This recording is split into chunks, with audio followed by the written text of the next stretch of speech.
Please welcome White House Press Secretary Karine Jean-Pierre.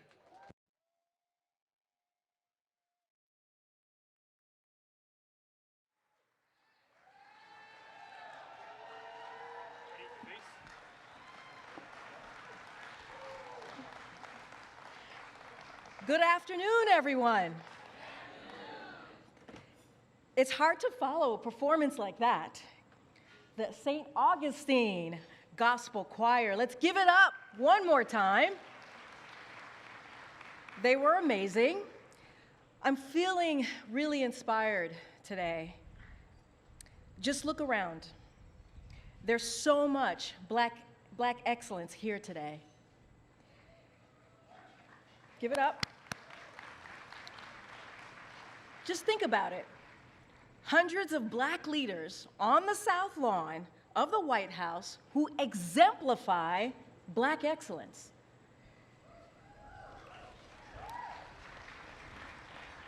And it's because we have a president who wanted to bring us all together to lift up our accomplishments. So, I think we probably should do this every month. What do you guys think? I'll talk to the boss about that one. So we're all here because we have a president and a vice president who have proven that they are committed to investing in the future of black communities. This administration has done the work. President Biden, Vice President Harris didn't talk the talk, they walked the walk. But I want to take a moment to talk about the president that I know. As the first black, openly queer White House press secretary,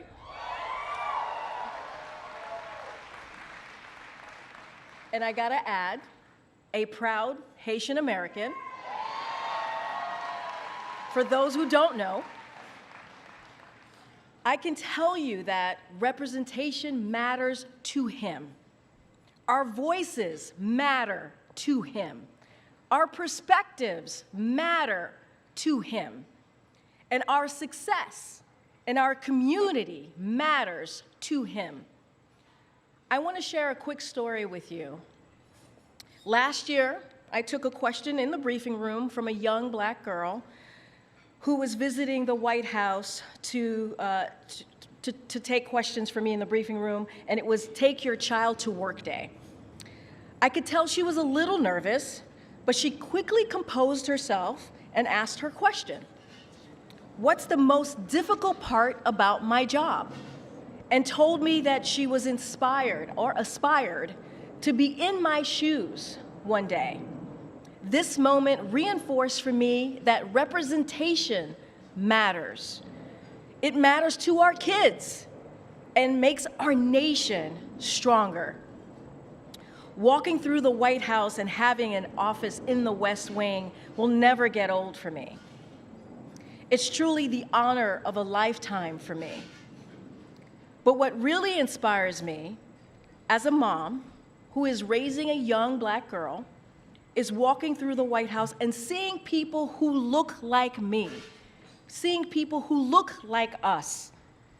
We have some of those leaders right here today, and I'm going to shout them out. There's some of my favorite people here at the White House. Mayor Benjamin, Shalonda Young, Brenda Mallory, and Shawanza Goff. And that's just to name a few, guys. It's just to name a few. I'm just really proud, truly proud, to work for the most diverse administration in our nation's history. Because we know when we fill spaces that once kept us out, we can make progress. When we show up and make our voices heard, we make progress. And when we have a seat at the table, we make progress. And that progress under this administration is undeniable, folks. It is undeniable. Under President Biden and Vice President Harris's leadership, Black Americans are starting new businesses, creating jobs, buying homes, and pursuing educational opportunities at historic rates. This is a real progress worth celebrating. And that progress would not be possible without the contributions of the leaders that are here today. Trust me, President Biden and Vice President Harris understand our community, and they understand stakes for it. We have a president and a vice president who understand that when Black students succeed, our nation succeeds. We have a president and a vice president who know democracy only thrives when voting is protected and celebrated. We have a president and a vice president who have fought for criminal justice reform and are still fighting to ensure fair and impartial justice for all. And we have a president and a vice president who are committed to protecting Black history as American history. As President Biden said, our history is not just about the past. It's about the present. It's about our future. And whether or not that future includes us, all of us, not just some of us. So today, we celebrate the historic achievements this president has accomplished alongside our community. And tomorrow, we get back to work because we all know the most important thing, the vice president and the president knows this, there is more work to be done. Now, before you leave here today, before you leave the White House, we invite you to take a flower from your table to commemorate this very, very special day, this historic day. Thank you all.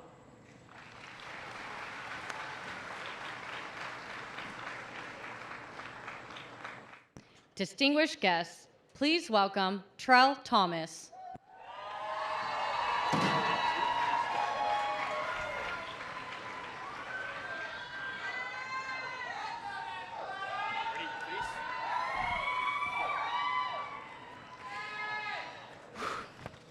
Wow, life comes at you fast.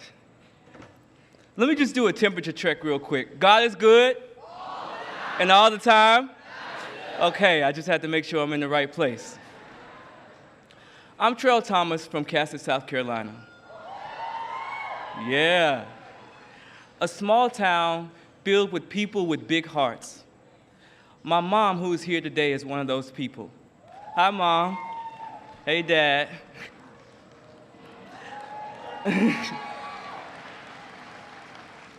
I can still hear the sounds of laughter that came from our kitchen on most Sundays in our modest home. There would be family, friends, neighbors, church members, and sometimes even strangers who needed a good home-cooked meal. In fact, those Sunday meals bring back lots of warm memories. It was the first place I got to see and feel the joy of being a Black person. Today, I get to share that joy with you all, from my mom's house to the south lawn of the White House. Spaces like this are so important. Spaces that uplift us, that celebrate us, and that give us our well-deserved flowers. I've dedicated myself to building and preserving those spaces. As you all know, curating an atmosphere for our community to feel seen and express ourselves freely isn't always accepted in all places. So I want to say a personal thank you to President Biden for seeing and investing in them, and for seeing and investing in us. We are in a remarkable moment in time, a moment where Black women have been appointed to some of the highest offices in the land. Hello, Madam Vice President. Hello, Madam Supreme Court Justice. In fact, even this stage today is filled with remarkable Black women. Speaking of that, let's bring out some more excellence to honor this moment. It is my pleasure to introduce the first Black woman to oversee the federal government's budget on behalf of the President, Director, all right, she got some fans in here, Director of Office, Management, and Budget, Shalonda Young, actress, producer, my loved one, Marseille Martin, and with them, a man who needs no introduction. Ladies and gentlemen, please stand and help me welcome the President of the United States of America.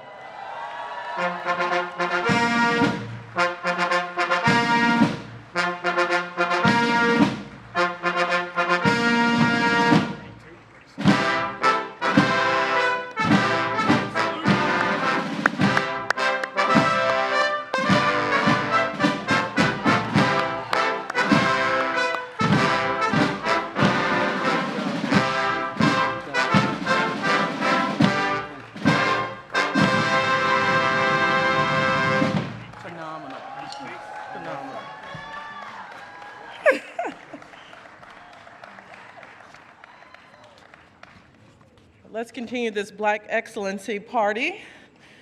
It's an honor to be with you today to celebrate. I'm Shalonda Young, for those of you who are not screaming my name.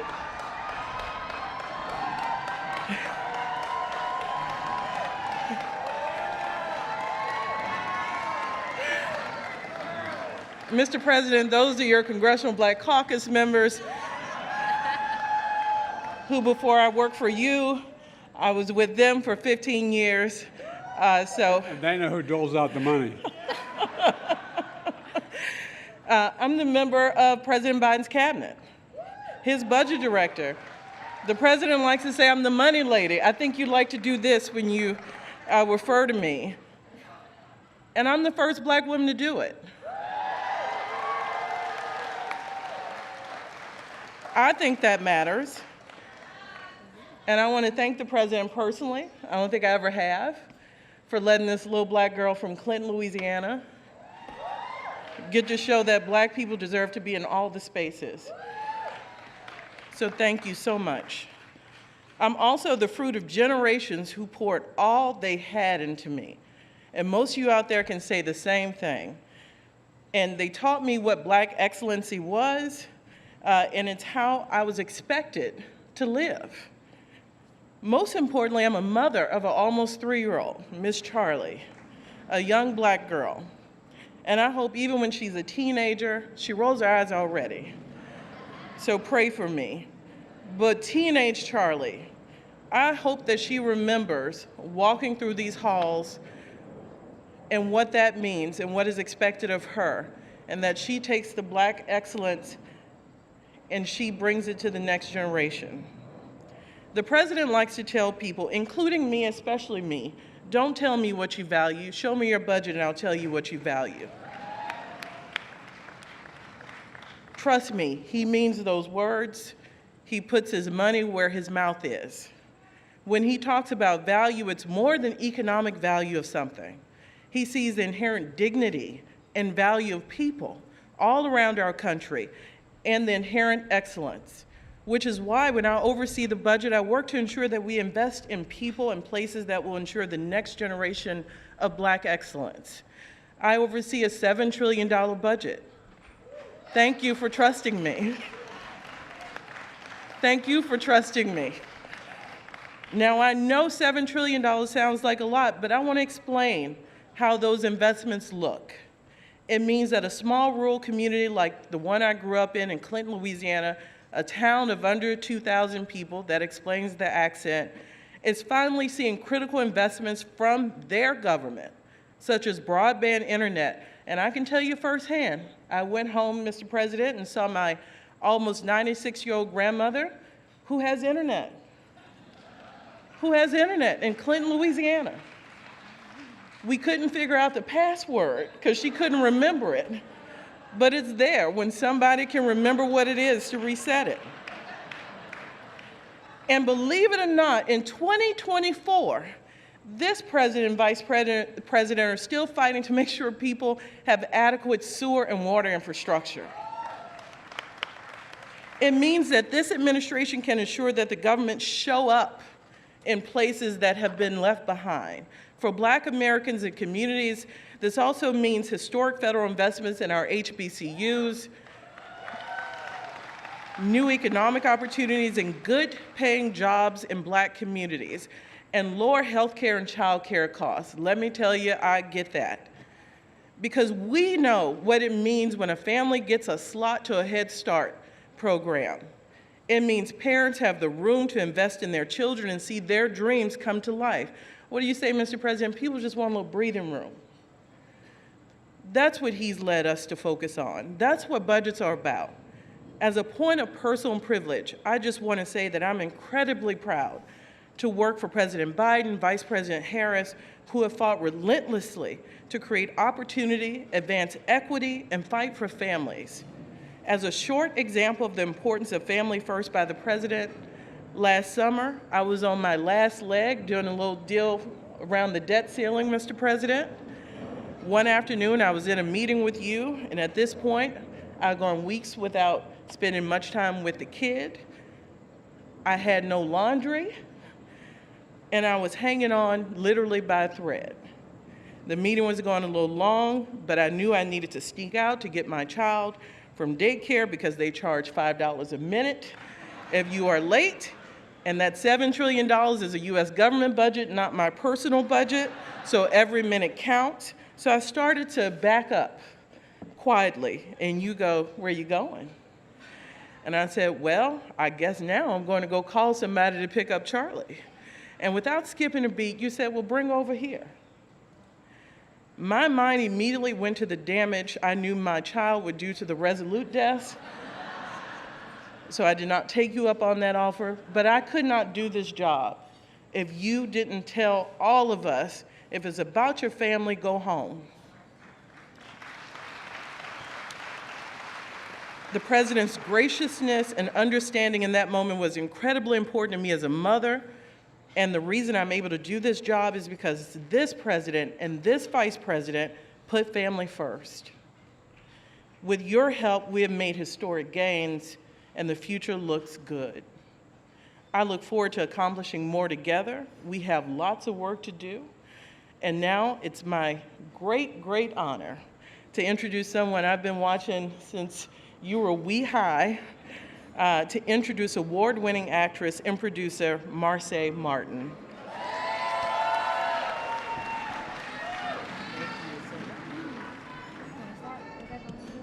It sure does. Oh. See what I'm trying to mention? Hey, y'all. Hi, Anthony. Look where we are. Oh, my gosh. Good afternoon. It is an honor to be here at the White House for the celebration of Black excellence. I see so many faces in the audience that I have admired and respected. So hi, Kyla. Hi, we got Kyla Brown in the house. Oh my goodness. And I have to start by thanking President Biden and Dr. Jill Biden for the warm invitation to this historic occasion. And yeah, I'm Marseille Martin, and I've been an actor since I was the age of 5. A lot of you may remember me as Diane from Blackish, where I was 9 years old when I joined that show. And man, 10 years later, over 10 years since I'm now 20, it's safe to say that that role has been a huge part of my life and my journey into adulthood. But listen, as I grew, I also realized that my voice wasn't just valuable in front of the camera, but behind it as well. At the age of 10, I sat alongside my parents, who are also in the building, Joshua and Carol Martin. I don't know where they are. Shout out to them. We all pitched my first feature film to Universal at 13. At 13, I became the youngest executive producer in Hollywood history with my film, and that was a pivotal moment for me. It was a moment that I truly realized that I had the responsibility to be a role model and advocate for change, creating stories that represent us, our culture, and our excellence. And that movie in particular is a movie about a leader who goes back and learns from her younger self and decides to change her character flaws. Luckily for all of us, the leaders of our country, President Biden and Vice President Harris, have led with the right character of values throughout their careers. President Biden was the youngest guy in the Senate when he won his seat at the age of 29. And for over 50 years, he has devoted his life to public service, the American people, and civil rights. One of the projects I'm most proud of the latest, is Say Summer Cookout, which is a festival I created to bring together HBCU students, artists, and creators. And it's not just about having a good time, because we do that at the cookout, but it's more about celebrating Black excellence and building a legacy. And Vice President Kamala Harris, a proud HBCU graduate, knows a thing or two about that, so go Bisons. The Biden and Harris administration has also invested $18 billion into HBCUs and young Black people. $18 billion with a B, y'all. Showing a real commitment to our future leaders. And while I'm proud of my work, my family and my friends mean everything to me. They've been my backbone, always reminding me to take care of myself, both mentally and physically. And that's something I really appreciate about the Biden and Harris administration as well. They've been champions for reproductive rights, ensuring that we all are taken care of in every single way. And on a personal note, I've had my own health challenges, like when I had my surgery for an ovarian cyst. Knowing we all have leaders who care about making healthcare accessible and protecting our rights is something that brings me comfort. It's that kind of leadership that ensures that the next generation of Black women like me and like all of us can thrive. And to the parents here today, I want to speak directly to y'all.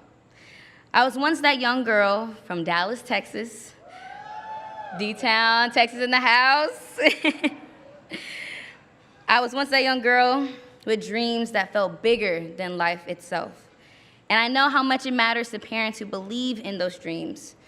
And no matter how impossible they might seem, my parents have always believed in me. Whew. My parents have always believed in me. When I said I wanted to start a production company at 13, and that belief and their support and that love has carried me through every challenge I have faced so far. So to the parents raising young Black girls and boys with big ambitions, please, please keep supporting them and pushing them forward, because they're the future leaders. They are the future leaders we are looking to. Black excellence isn't just something we celebrate today. It's something we live every day by creating spaces, opportunities, and legacies that will last for generations. And I'm so proud to be a part of this movement. And I'm excited to see where we're headed next. Now, it is my great pleasure to introduce the President of the United States, Joseph Biden.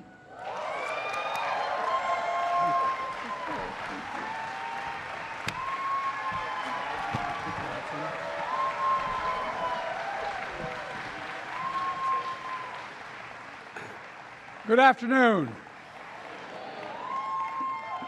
and welcome.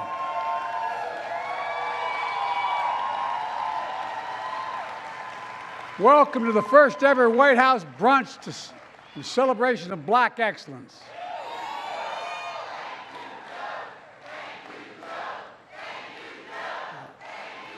Thank you. Marseille, thank you for that introduction. You just shared something that so many of us can relate to. My dad taught me, and I mean this, my sister was here earlier today. Our dad taught us that family is the beginning, the middle, and the end. It's everything. And thank you to all the participants of St. Augustine Gospel Choir. Are they still here? Give them a round of applause. They've been with me. They've been with me since I was vice president. Trell Thomas, thank you for creating space for fellowship and community, kid. Grammy Award-winning singer Monica Hu will perform shortly, I might add. I want to thank you for our renowned chef, Kwame, and the amazing food you're eating. I hope you got to eat it, or will eat it. And thank you, Shalon and Karine, for part of the most diverse administration in American history that taps into the full talents of our nation. I made a commitment. My administration would look like America, and it does. I want to take a moment to say something like so many Americans, like Karine, as he pointed out, a proud Haitian American, community that's under attack in our country right now. Simply wrong. There's no place in America. This has to stop what he's doing. It has to stop. Now, thank you all for being here in this historic day. Today, recognize that this nation would not exist, and this is literal, without the blood, sweat, and tears, without the determination, dreams, and contributions of Black Americans. That's a fact. This place wouldn't exist. It's a fitting event during this fantastic Congressional Black Caucus Week. All the members of the Black Caucus that are here today, stand up. I want to see you all. Come on.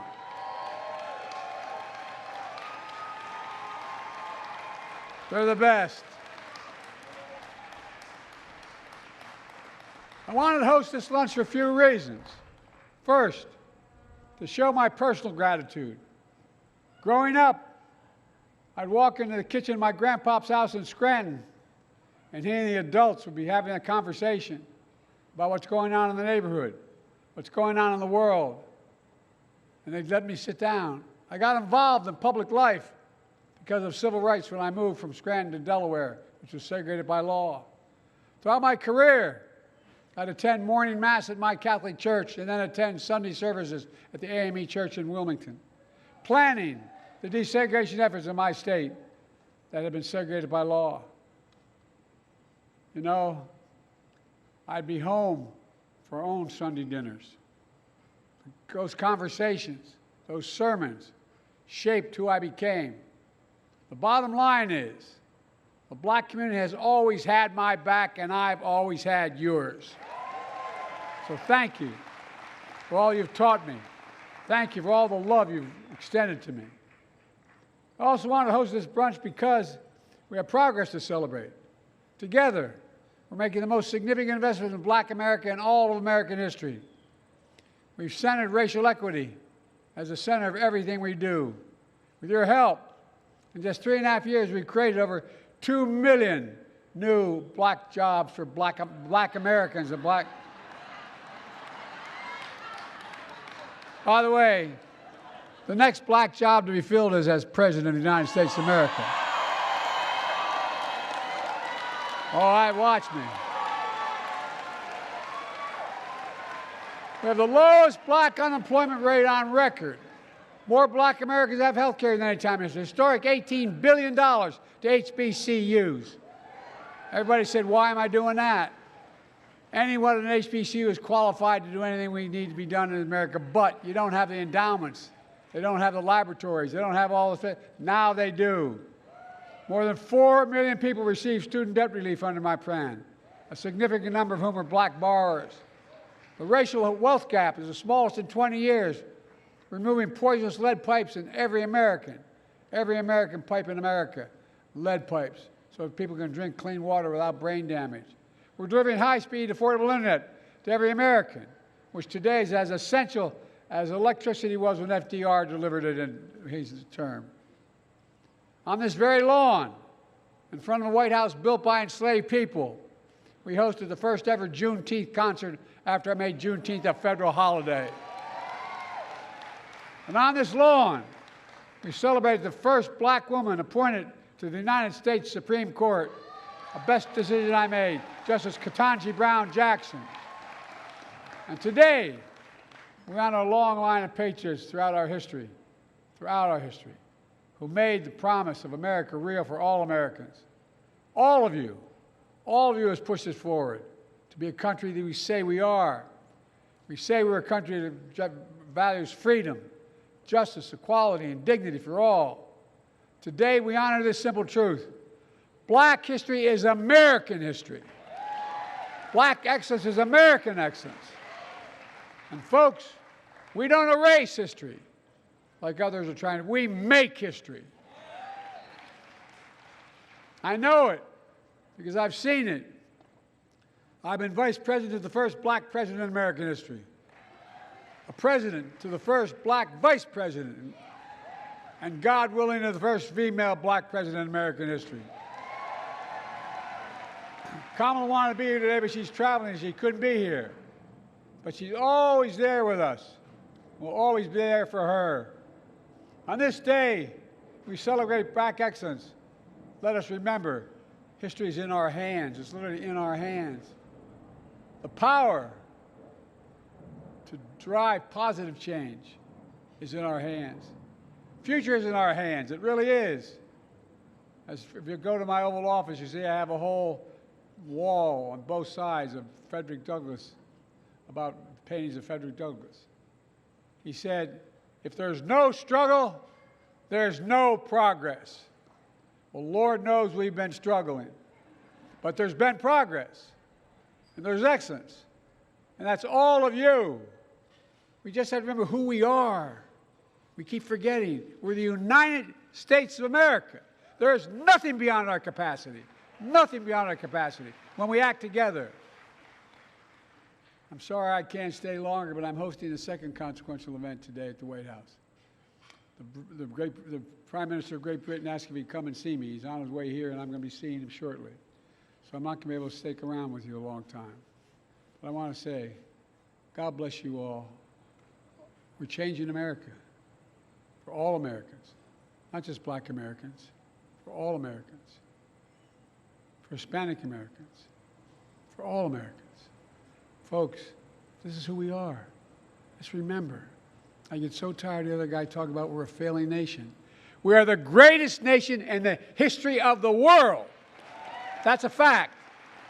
And you're making it greater, and there's nothing going to stop us. God bless you all, and may God protect our troops. Thank you, thank you, thank you. Thank you. I'm this way. I'm here. All right.